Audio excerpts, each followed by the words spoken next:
সামনে অনার্সের পরীক্ষা, ভাইয়া পরীক্ষার খাতায় কিভাবে লিখব? এই প্রশ্নটা আমি কতজনের কাছ থেকে যে পেয়েছি হিসাব নেই। তাই এই সমস্যার একটা পার্মানেন্ট সমাধান নিয়ে আসলাম আমি আজকে, যে পরীক্ষার খাতায় কিভাবে লিখবে, পরীক্ষার খাতায় লেখার সহজ টেকনিক নিয়ে। আর নয় পরীক্ষার খাতায় লেখা নিয়ে ভয়। তো চলো সুপ্রিয় শিক্ষার্থীরা, আর দেরি না করে ভিডিওতে চলে যাওয়া যাক। এবং তোমরা যারা আমার চ্যানেলে নতুন, অবশ্যই চ্যানেলটি সাবস্ক্রাইব করে পাশেই থাকো। প্রথমেই বলে রাখি, ভিডিওটা কিন্তু যথেষ্ট বড় হবে, কারণ এই ভিডিওতে আমি আলোচনা করব কিভাবে খাতায় উপস্থাপন করবে, লেখার সময়, কৌশল, পরীক্ষার হলে জমা দেওয়া পর্যন্ত সবকিছু নিয়েই মূলত আজকের এই ভিডিওতে থাকবে।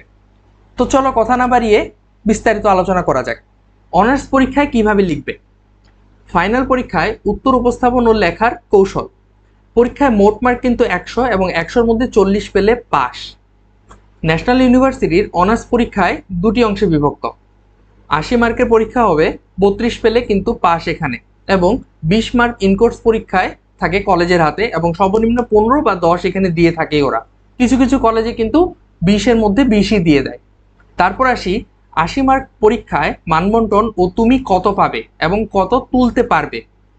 পরীক্ষার সময় তোমরা জানো যে পরীক্ষার সময় হচ্ছে 4 ঘন্টা, এবং প্রশ্নের 3টা ক্যাটাগরি থাকবে। একটা হচ্ছে ক বিভাগ অতি সংক্ষিপ্ত, খ বিভাগ সংক্ষিপ্ত প্রশ্ন, গ বিভাগ বর্ণনামূলক বা রচনামূলক প্রশ্ন।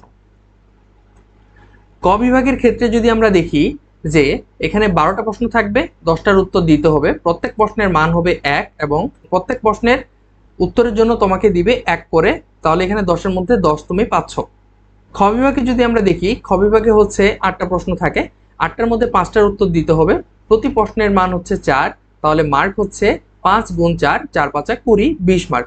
প্রত্যেক প্রশ্নের উত্তরের জন্য তোমাকে দিবে, যদি তুমি সব থেকে ভালো করে লিখো বা সর্বোচ্চটা দিয়ে লেখো, তাহলেই কিন্তু তোমাকে এখানে 3 দিবে, এর বেশি দিবে না। তো 3 5 15 হচ্ছে এখানে।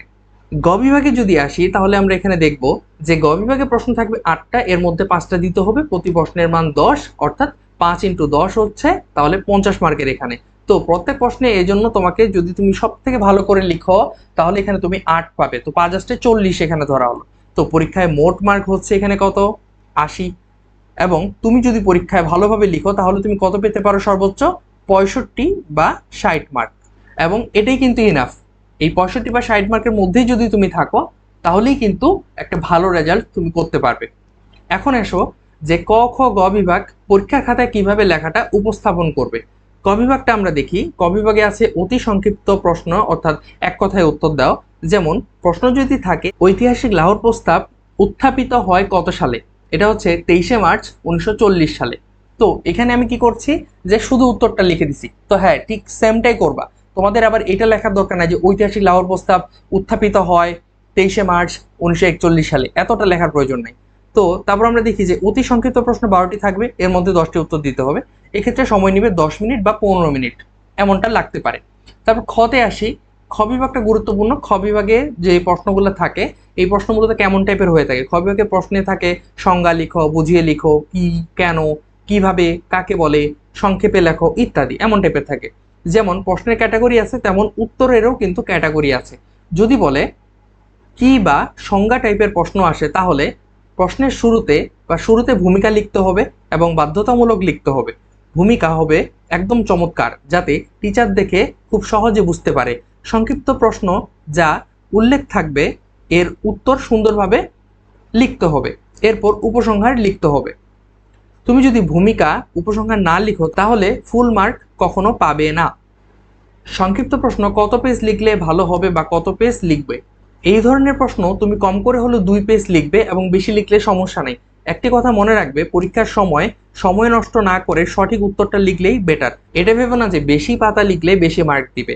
এবং পয়েন্টের সংখ্যা অবশ্যই তোমাকে এখানে পয়েন্ট উল্লেখ করতে হবে। পয়েন্টের সংখ্যা সর্বোচ্চ 6 থেকে 8টা দিলে যথেষ্ট। এখন আসি আমরা গ বিভাগে। গ বিভাগটা মূলত বর্ণনামূলক প্রশ্ন, এবং এখানে বর্ণনামূলকের ক্ষেত্রে ভূমিকা উপসংহার এটা কিন্তু মাস্ট দেওয়াই লাগবে। এবং মূল কথাতে যদি পয়েন্ট থাকে, তবে প্যারা আকারে লেখা যাবে। সব পয়েন্টের নাম্বারিং অবশ্যই করতে হবে। নাম্বারিং তুমি ক বা 1 ধারায় করতে পারো, অসুবিধা নেই। পয়েন্টের নিচে আন্ডারলাইন অবশ্যই করতে হবে, এবং কোনো কালার পেন ব্যবহার করে সময় নষ্ট করবে না। তবে যদি তোমার লেখার স্পিড ভালো থাকে, তাহলে করতে পারো, কোনো অসুবিধা নেই। এবং পয়েন্টের সংখ্যা এখানে কিন্তু 12 থেকে 15টা অবশ্যই হতে হবে এবং পেজ সংখ্যা 6টি। এখানে আমি একটা কথা বলে রাখি যে তুমি যদি পয়েন্টগুলা বড় করে লিখো তাহলে কিন্তু তোমার অনেক পেজ হয়ে যাবে। পয়েন্ট অবশ্যই লিখবা ছোট ছোট করে, কারণ টিচাররা বেশি দেখে যে পয়েন্ট কয়টা লিখছ, পয়েন্ট দেখেই বেশিরভাগ নাম্বারটা দেয়। তারপর আরেকটা বিষয় হচ্ছে যে মাথায় রাখবে তোমার এখানে মার্ক কিন্তু 10, তাহলে তুমি যতই লিখো তোমাকে 10-এর বেশি দিবে না। সর্বোচ্চ যদি দেয় তাহলে 9 বা 8, 9 কখনো দেয় না, 8 দেয় আর কি। তোমার ভালো রেজাল্টের ক্ষেত্রে কিন্তু ভূমিকা এই বিভাগেরই। এই বিভাগে ন্যূনতম 3টা প্রশ্ন কমন রাখতে হবে এবং উত্তর সুন্দরভাবে লিখতে হবে। এই বিভাগে বিশ্লেষণ, ব্যাখ্যা, ভূমিকা, প্রস্তাব ইত্যাদি টাইপের প্রশ্ন মূলত থাকে এখানে। অনেক সময় একটি প্রশ্নের 2টি পার্ট থাকে, যেমন লাহোর প্রস্তাব কি এবং এর বৈশিষ্ট্য আলোচনা করো।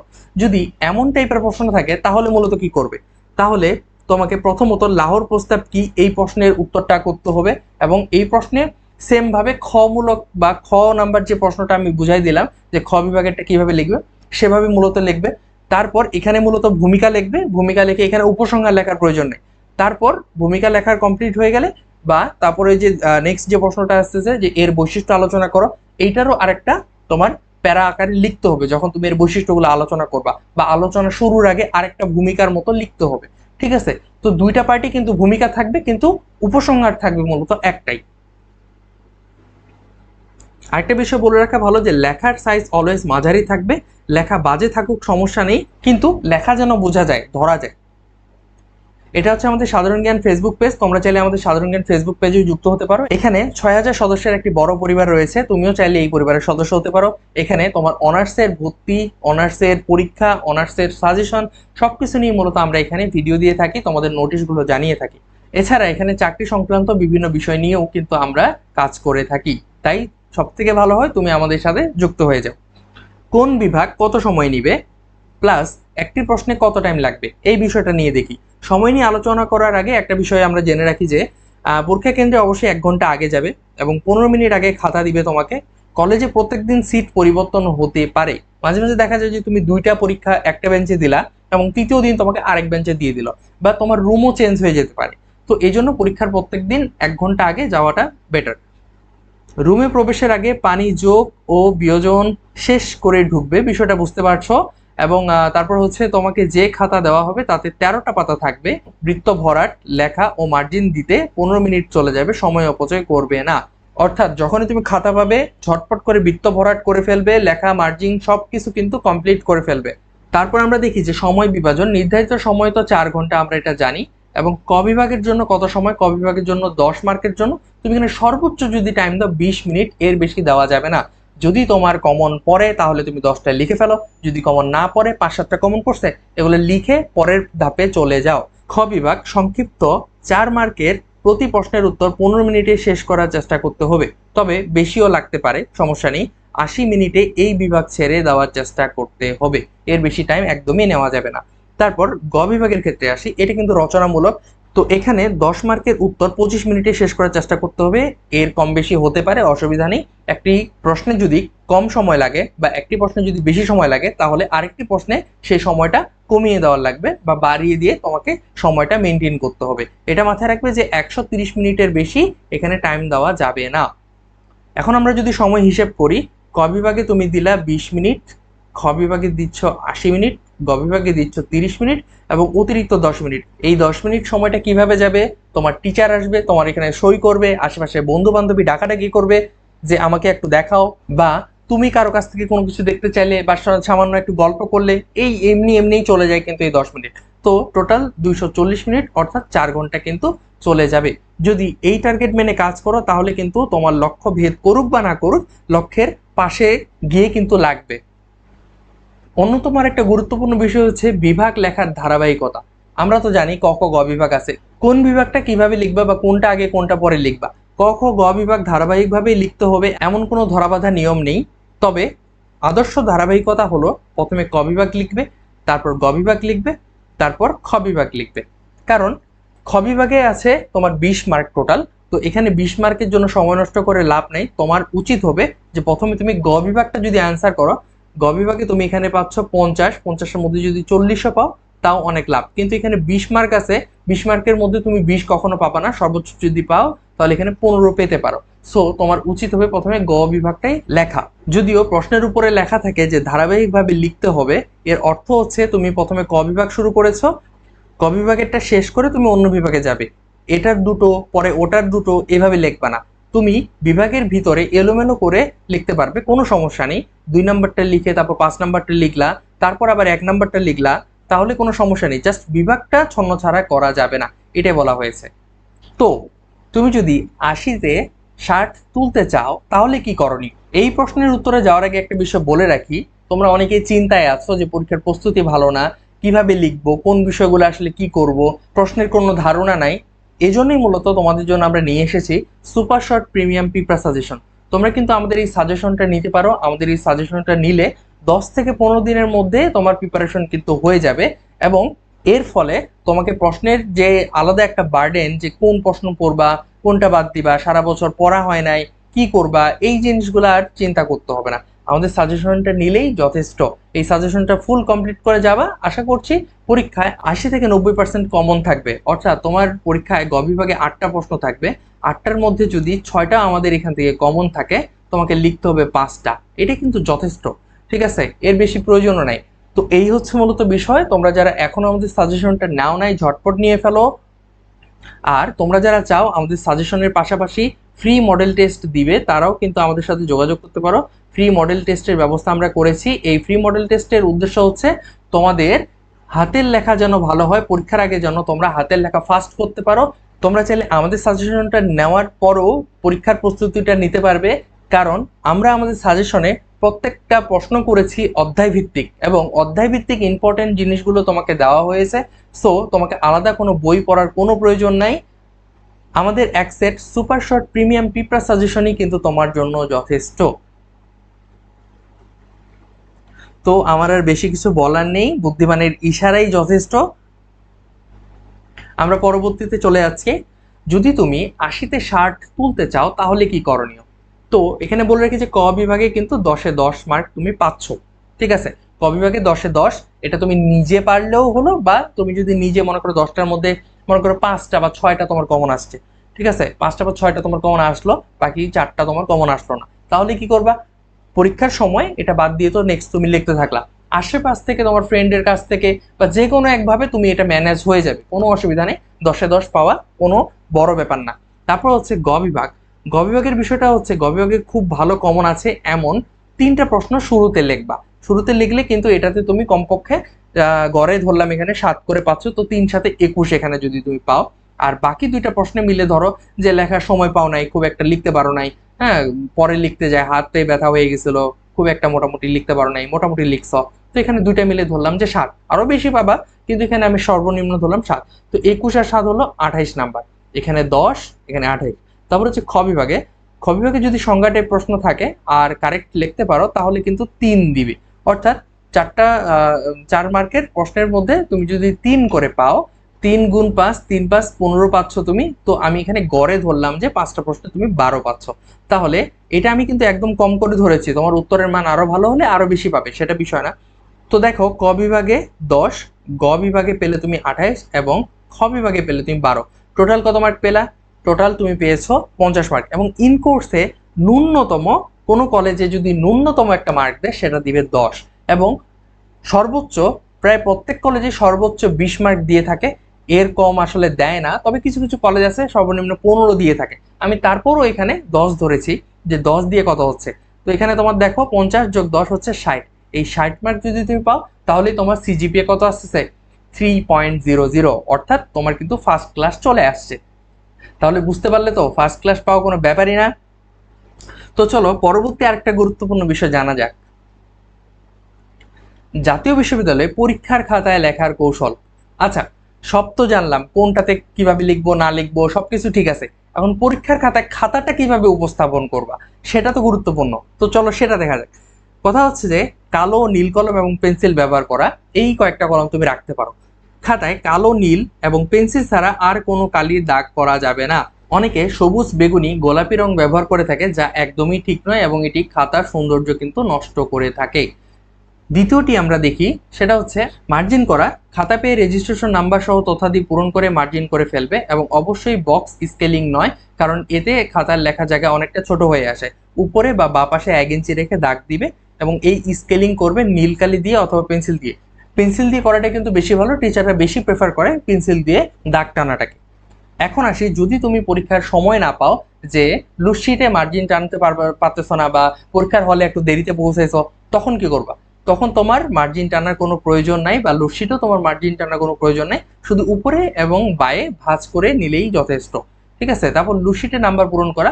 লুটশিটে নাম্বার পূরণ করার বিষয়টা হচ্ছে, তুমি যখন একটা লুটশিট নিবা তখন অবশ্যই কিন্তু নাম্বারটা মার্কিং করে দিবা, যে এটা কত নাম্বার লুটশিট, 1 নাম্বার, 2 নাম্বার, 3 নাম্বার বা 4 নাম্বার। আর আরেকটা গুরুত্বপূর্ণ বিষয় হচ্ছে, লুটশিটের উপরে কিন্তু একটা নাম্বার দেওয়া থাকে। হ্যাঁ, লুটশিটের উপর একটা নাম্বার দেওয়া থাকে, সেই নাম্বারটা কিন্তু অবশ্যই তোমার মেইন খাতার সাথে সংযুক্ত করে দেবে। অর্থাৎ মেইন খাতার লাস্ট পেজে কিন্তু একটা ঘর থাকে, যে তুমি অতিরিক্ত উত্তর শীট কয়টি নিয়েছো সেটা কিন্তু অবশ্যই পূরণ করে দেবে, না হলে তোমার শেষের যে উত্তরপত্রের যে খাতাটা সেটা কিন্তু বাতিল করে দেওয়া হয়। তারপর সর্বোচ্চ গতিতে লেখা। সর্বোচ্চ গতিতে লেখা হচ্ছে তোমার জীবনের সর্বোচ্চ গতিতে লিখতে হবে। অনেকেই আছে খাতার প্রথম 1-2টা প্রশ্ন খুব ধীরে লেখে, যা বড় ভুল। যারা এমন করবে তারা কখনো ভালো করে পুরো মার্কের পরীক্ষা লিখে শেষ করতে পারবে না। দ্রুত লিখবে, লেখা যেদিকে যাবে যাক, শুধু বোঝা গেলেই হলো। দ্রুত লিখলে লেখা খারাপ হবে, এটা স্বাভাবিক, চিন্তার কিছু নেই। তবে সুন্দর রাখতে পারলে ভালো, না পারলে ভয় পাওয়ার কিছু নেই। লেখা যেন বোঝা যায়, স্যার যেন ধরে দেখতে পারে যে এটা কি লিখেছো। তারপর হচ্ছে পয়েন্টগুলো নীল কালি দিয়ে হাইলাইট করা। যদি পরীক্ষায় সময় থাকে তাহলে তুমি হাইলাইট করো, আর যদি সময় না থাকে তাহলে হাইলাইট করার কোনো প্রয়োজন নাই। সবগুলো প্রশ্নের উত্তর দেওয়া অবশ্যই অবশ্যই তোমার উচিত হবে, সবগুলো প্রশ্নের উত্তর দেওয়া। অনেকেই আছে সবগুলো প্রশ্ন লিখে না। হ্যাঁ, 10 বা 20 মার্কের উত্তর না লিখলে কি হবে, এটা সব থেকে বড় ভুল ধারণা। সময় যদি না থাকে তাহলে তুমি কম করে লিখো, কিন্তু সবগুলোই লিখে আসো। প্রায় সময় এই টেকনিক অবলম্বন করে অনেকেই কিন্তু অনেক ভালো করেছে, এরকম দেখা গেছে। প্রশ্নের ধারাবাহিকতা রক্ষা করা। চেষ্টা করবে প্রশ্নের ধারাবাহিকতা রক্ষা করে উত্তর দিতে। এতে খাতা দেখা সহজ হয়, তাই পরীক্ষক খুশি হয়, আর তিনি খুশি হলে ভালো নম্বর আসবে নিশ্চয়ই, তাই না? পরবর্তীটা হচ্ছে অসম্পূর্ণ উত্তরের ক্ষেত্রে করণীয় কি? অসম্পূর্ণ উত্তরের ক্ষেত্রে করণীয় হচ্ছে, এক পেজ থেকে অন্য পেজে যাওয়ার সময় এটা তুমি লিখতে পারো অপর পৃষ্ঠা দ্রষ্টব্য, বা ইংরেজিতে লিখতে পারো পিটিও, অর্থাৎ প্লিজ টার্ন ওভার। এতে শিক্ষক বুঝতে পারে তোমার টেকনিক্যাল জ্ঞান ভালো আছে। 10 নম্বর পয়েন্টটি হলো নতুন প্রশ্ন লেখার নিয়ম। নতুন প্রশ্ন নতুন পৃষ্ঠা থেকে শুরু করা ভালো, তবে গুচ্ছ প্রশ্নের ক্ষেত্রে তা প্রযোজ্য নয়, তবে এটা অনেক বেশি জরুরিও নয়। 11, মার্জিনের বাইরে না লেখা। মার্জিনের বাইরে কোনো কিছু লেখা যাবে না। প্রশ্নের নম্বর ও কত নম্বর লিখেছো তাও লেখা যাবে না, এমনকি একটা ফুল স্টপও লেখা যাবে না। এটা ভালো করে মাথায় রাখবে। তারপর হচ্ছে অতিরিক্ত পৃষ্ঠা ভরাট না করা। অনাবশ্যকভাবে পৃষ্ঠা ভরাট করবে না। পৃষ্ঠা গুণে কখনো নম্বর দেওয়া হয় না। যা চেয়েছে ও যা জানো তা সময়ের সঙ্গে মিল রেখে লিখো, তবে যারা দুর্বল স্টুডেন্ট তাদের ক্ষেত্রে ব্যাপারটা ভিন্ন। খাতা কাটাকাটি না করা। খাতা কাটাকাটি করবে না, এতে লেখার সৌন্দর্য নষ্ট হয়। সুন্দর জিনিসের দাম সর্বত্রই আছে, তার মানে এই নয় লেখা বাদ দিয়ে নকশা করবে। চেষ্টা করবে যেন খাতায় কাটাকাটি কম হয়, আর কাটলেও যেন মুশ করে কাটবে না, অর্থাৎ যেন ঘিচিমিচি করে না কাটা হয়, এটা বিষয়ে খেয়াল রাখবে। একটা দাগ দিয়ে শুধু কেটে দিবে, অর্থাৎ সমস্যা হয়েছে বা সমস্যা মনে হচ্ছে, এই যে একটা দাগ দিয়ে কেটে দিলে হয়ে গেল, সিম্পল। 15 নম্বর, নম্বর অনুযায়ী পৃষ্ঠা লেখা। অর্থাৎ 4 নম্বরের প্রশ্নের জন্য সর্বোচ্চ যদি লিখো সেটা হচ্ছে 3 পৃষ্ঠা লিখতে পারো, এর বেশি লেখা একদমই ঠিক না। তবে যদি সময় থাকে তাহলে তুমি 4 পৃষ্ঠা পর্যন্ত লিখতে পারো, তবে আমার মতে 4 নম্বরের জন্য 3 পৃষ্ঠা লেখাই বেশি ভালো। 16, প্রশ্নের সংক্ষেপ করা। এক কথায় যেসব প্রশ্নের উত্তর দিতে হবে তা যত সংক্ষেপে লেখা যায়, এখানে পেঁচালেই বিপদ। এতে তোমার ভুলও হয়ে যেতে পারে, আর ভুল হলে কি হবে তা নিশ্চয়ই বলা লাগবে না, তাই না? 17 নাম্বার, ভুল বানানগুলো মাঝে মাঝে এড়িয়ে চলা। লেখার সময় বানান ভুল হচ্ছে কিনা তা মনে রাখবে, যতটা সম্ভব ভুল এড়িয়ে চলবে। সিনিয়র স্যাররা এতে খুবই বিরক্ত হন। শেষ কথা, ন্যাশনাল ইউনিভার্সিটি প্রশ্নের ধরনে কোনো উত্তরে কয়েক মিনিট বেশি বা কম সময় লাগতে পারে, তবে সেগুলো নিজের বুদ্ধিমত্তায় ম্যানেজ করে ফেলবে। একটিতে 2 মিনিট বেশি লাগলে অন্যটিতে 2 মিনিট কম সময় নেবে। 240 মিনিট অর্থাৎ 4 ঘন্টা সময়টি অনেক বেশি মনে হলেও লেখা শুরু করলে দেখবে দ্রুতই সময়গুলো শেষ হয়ে যাচ্ছে। তাই সর্বদা সময়ের দিকে নজর রেখে পরীক্ষায় দিবে, এবং অবশ্যই হাতের লেখা দ্রুত করবে। যদি হাতের লেখা স্লো হয় তাহলে কিন্তু কখনো তুমি ফুল মার্কের অ্যান্সার করতে পারবে না, এবং যাদের হাতের লেখা স্লো তারা কিন্তু লেখার গতি অবশ্যই বাড়িয়ে তারপর যাবে। আমরা যে ফ্রি মডেল টেস্টের ব্যাচটা করেছি, ফ্রি মডেল টেস্ট, সেটার উদ্দেশ্য কিন্তু এটাই যে তোমাদের জন্য হাতের লেখাগুলো ক্লিয়ার হয়, বাসায় বসে যেন তুমি লাস্ট 1 মাস ভালোভাবে পরীক্ষার প্রস্তুতি নিতে পারো।